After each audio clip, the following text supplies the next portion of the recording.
Bonjour, donc on va se faire une petite découverte du Vargo VX3. Donc déjà on a un beau colis, hein, comme vous voyez bien, il est emballé dans une grosse enveloppe bulle là.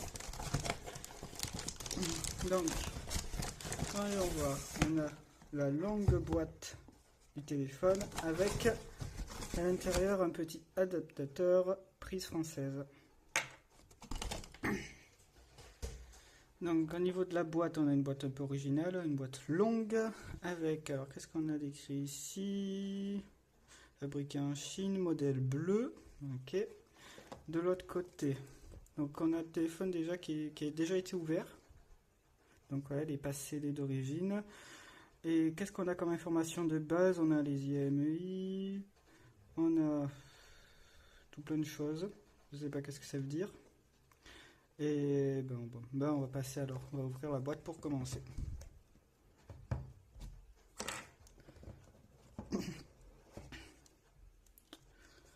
Voilà, donc on voit que le téléphone il a déjà été, il a dû être testé par Banggood avant l'expédition.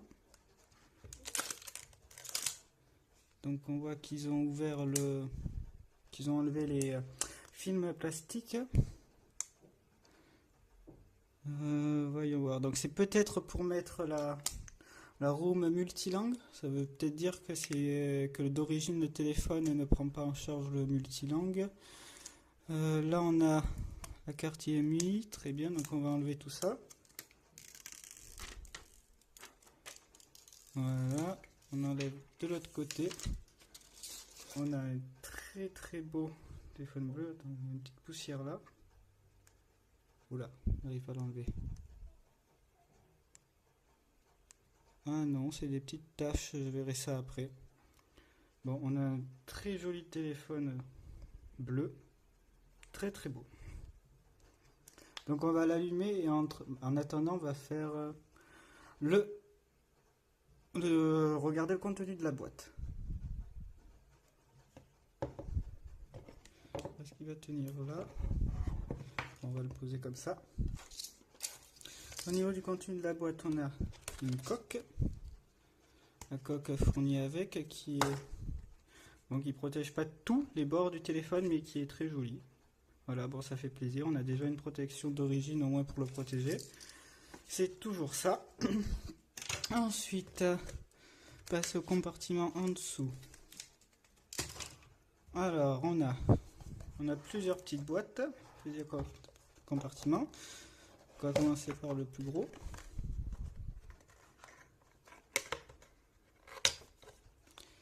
Alors, dans celui-là, on a une grosse boîte avec pas grand-chose dedans. On a un gros livret. Hop, et on a le petit trombone. Bon. Un livret 100% chinois.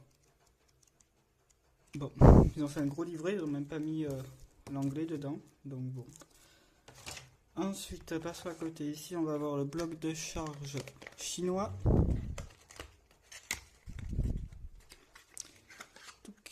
Petit bloc de charge chinois, donc voyons voir, c'est du... Oula, attendez, j'ai enlevé ça, j'y vois rien. C'est du 0,4 ampères en 5 volts. Ça fait pas beaucoup 0,4 ampères. Je sais pas si vous voyez bien. Là. Voilà. Mais bon, je pense qu'on utilisera un bloc français directement. Ici, on a un petit icône Bluetooth. Donc ça doit être l'oreillette Bluetooth qu'on voit sur les photos. Elle est là. Logoté Vargo. Donc c'est un très beau cadeau de la marque qu'on a dans le téléphone parce que bon, je ne connais pas d'autres marques qui donnent ça. Limite, on peut avoir des écouteurs. Donc là, on a ça, donc c'est vraiment pas mal. C'est vraiment très bien. Ensuite, passons au compartiment suivant. Bon. Ici, on aura le câble de rechargement en type C. Et ici, on a encore un petit adaptateur, on dirait.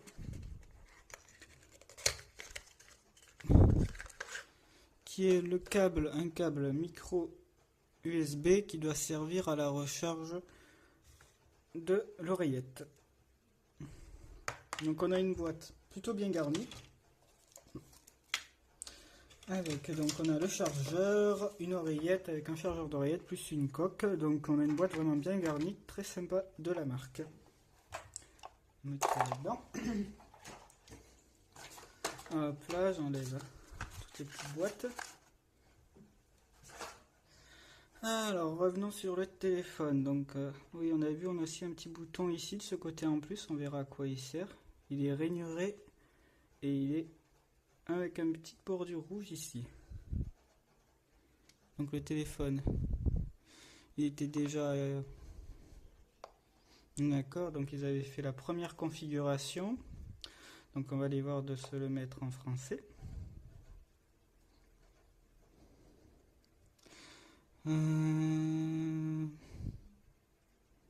Langue. Ajouter une langue. Donc comme on voit bien, la version multilangue, donc pour être utilisée dans n'importe quel pays au niveau des langues, il ne devrait pas y avoir de soucis. Donc non, attendez, il faut le mettre comme ça. Voilà, le téléphone est en français. Ensuite, j'ai perdu la barre.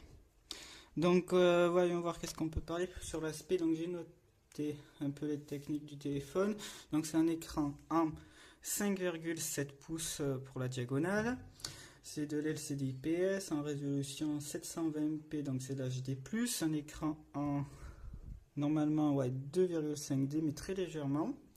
La batterie elle est de 3500 mAh en charge rapide, donc avec le type C qui se trouve ici en bas. Donc au niveau de taille, il fait 148,8 mm de long sur 71,9 de large et 8,1 d'épaisseur, donc il est relativement épais. Et il fait un poids donné pour 165 grammes, ce qui le fait, il est épais mais il est vraiment pas lourd. L'écran c'est du 18/9 et la surface de l'écran c'est 78% du téléphone. Voilà, donc revenons dedans. Version d'Android, on aura de l'Android 7.1.1, un certificat de 5 novembre 2017, donc bon ça date un petit peu. C'est un peu le seul défaut connu au niveau de la fiche technique du téléphone. On va voir après l'utilisation si on trouve d'autres problèmes. Donc le téléphone il est fait 6 Go de RAM avec 128 de stockage. Donc c'est énorme. On va voir, ils sont là. On a un A116. Bon, sur la 128, on en a 116 de disponibles et le reste donc est utilisé par le système. Et voilà.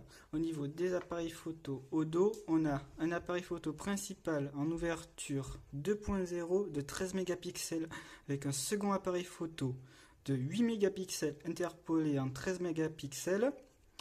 C'est pas l'ouverture, on a un double flash LED, ici le capteur empreinte digitale, là on a un capteur que je sais pas qu'est-ce que c'est, et devant on a un simple appareil photo de 8 mégapixels interpolé en 13 mégapixels. Et on a bien une LED de notification que j'essayerai de vous montrer tout à l'heure. Au niveau de connectique, on a un Bluetooth 4.0. Et au niveau des bandes 4G, on a de la B1, B2, B3, B4, B5, B7, B8, B12, B17, B19, B20, B39, B40, B41. Donc en France, si vous êtes SFR Bouygues Orange, vous n'aurez pas de souci pour la 4G, seul pour Free, il vous manquera la B28. Et il est normalement compatible avec la 4G VoLTE. Donc je vais couper la vidéo quelques minutes pour configurer le compte Google et mettre des applications pour voir un peu tous les capteurs et tester un peu plus l'appareil. Donc me revoilà, donc j'ai téléchargé quelques applications pour qu'on voit l'état des capteurs, l'écran et tout ça. Donc déjà on voit bien que c'est une petite room épurée, il n'y a pas grand chose. Sur les photos professionnelles, on voit qu'il y a un navigateur normalement ici qui n'y a pas, on a juste Chrome de l'autre côté. Donc j'ai fait un petit tour des paramètres il y a quelques petits paramètres de personnalisation un petit peu étoffés, c'était plutôt sympa. Donc affichage, on a les trucs classiques, on a le Miravision en haut, on a trois trucs en bas, on a diffusé, calibration G-sensor et calibration du capteur de proximité. Ensuite son, qu'est-ce qu'on a?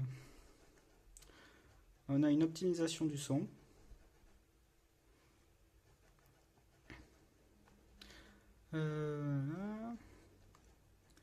Utilisateur, on a le DuraSpeed, on a des paramètres pour la lettre de notification, donc on a plein de petits paramètres avec d'autres ici qu'on peut personnaliser la couleur pour les appels, pour les SMS, pour les notifications et pour plein de trucs.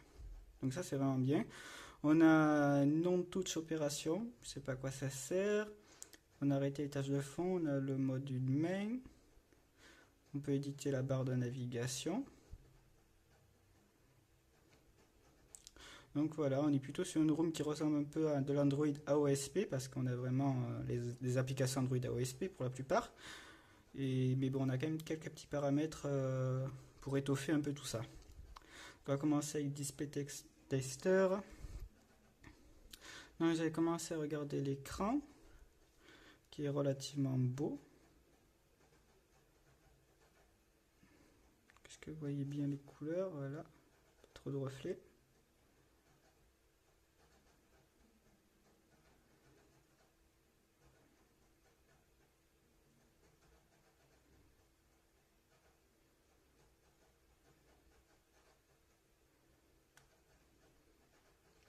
Voilà, ensuite j'ai fait le multitouche. Donc au niveau du multitouche, c'est un 5 touches. Voilà, vous voyez, c'est 5 touches seulement. Et bon, c'est déjà bien. Voilà, on va pas faire les photos réelles. Ensuite, on a Phone Tester pour voir les capteurs. Donc on a un accéléromètre, un gyroscope, un champ magnétique, une boussole, un capteur de lumière, un capteur de pression et le capteur de proximité qui est là. Voilà. On aura ensuite... il est où? On a une petite bouche.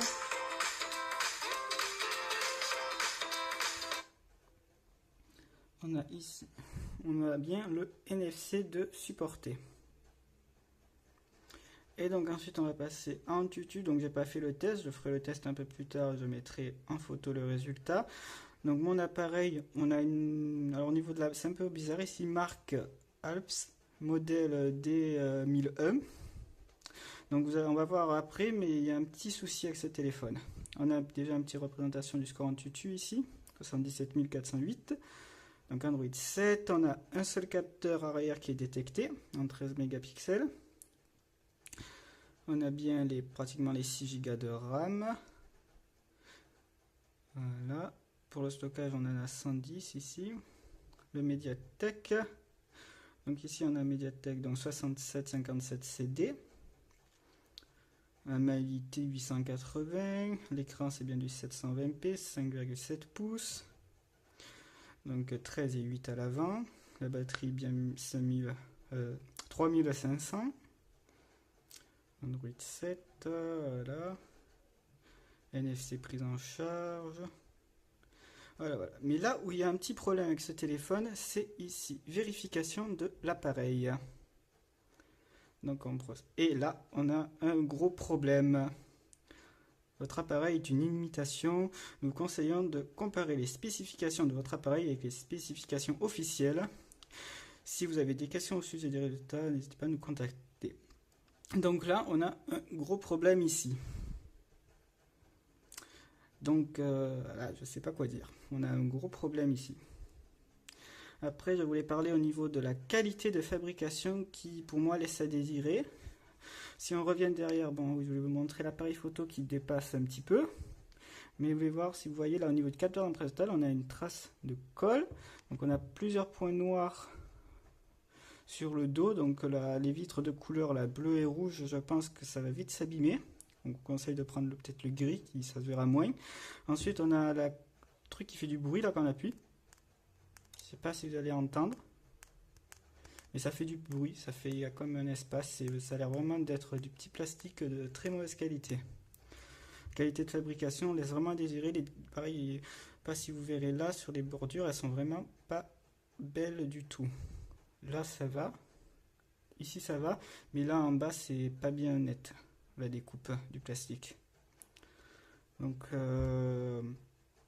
là je sais pas quoi dire sur ça. C'est un petit peu une déception sur certains points et après l'écran fonctionne bien. Ça sera à voir à l'utilisation ce que ça donne. Mais là, au niveau de qualité de fabrication visuelle, c'est mort. C'est pas. Ça, c'est mort. Enfin, ça sent, le niveau de la coque, elle est mauvaise qualité, là, on peut rien dire. L'écran, lui, par contre, est bon. Mais pas, au niveau des couleurs, ça semblait bien. Et au niveau technique, eh ben, avoir d'utilisation, mais par contre, voilà, la version, c'est une imitation. Donc là, je sais pas quoi dire. Bon, ben, je vais arrêter le test ici. Et voilà, je vous dis au revoir et peut-être à la prochaine, on ne sait jamais, peut-être pour un autre test. Bon, finalement, non, je ne suis pas parti parce que j'ai oublié de vous montrer la partie du tiroir SIM. Donc, j'avais lancé le score en tutu, donc ben, j'en profite pour vous montrer les résultats maintenant. Donc, j'ai eu 78 998 points. Donc ça pour le CPU 2 là, l'X et la mémoire. Voilà. Donc voilà. Donc on va s'ouvrir le petit tiroir SIM pour voir quand même qu'est-ce qu'il y a à l'intérieur. S'ils arrivent à récupérer le trombone. Hop.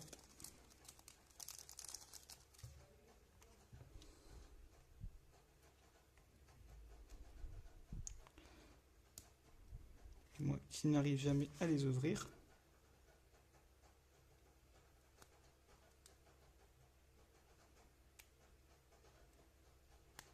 Et bien. Ah, ça y est. Donc on aura une nano SIM, une carte SD ou deux nano SIM. Donc voilà. Donc le test est bon, mais il est bien, enfin le petit déballage et la présentation est bien finie. Donc bon, voilà, que dire dessus. Enfin, c'est pour moi quand même ça rentre pas bien là. Vous voyez, il rentre pas totalement maintenant. C'est quand même pour moi une énorme frustration parce que je m'attendais à un truc vraiment waouh et là c'est pas un truc waouh. Enfin, c'est surtout la partie imitation qui, voilà, qui me laisse perplexe. Après, je sais pas si ça sera vraiment un gros problème à l'utilisation ou pas, parce que c'est peut-être ça, c'est peut-être dû au fait que ce soit une room custom qui soit mise dessus et que la room custom, eh ben, elle soit pas passée. Après, bon, si c'est juste ça, il y a plein de téléphones chinois qui tournent avec des rooms custom et on n'a pas trop de soucis avec. Bon. Donc, au niveau des. Regardez s'il y a des malwares. Enfin, au niveau du Play Protect, eh ben, il n'y en a pas. Il n'y a pas de malware. Si on vient ici, Play Protect, pour lui, tout est bon. Donc, voilà. C'est juste que vu que ça doit être une room custom, et ben il nous sort comme une imitation sur AnTuTu. Bon allez, cette fois-ci je vous laisse et à bientôt tout le monde.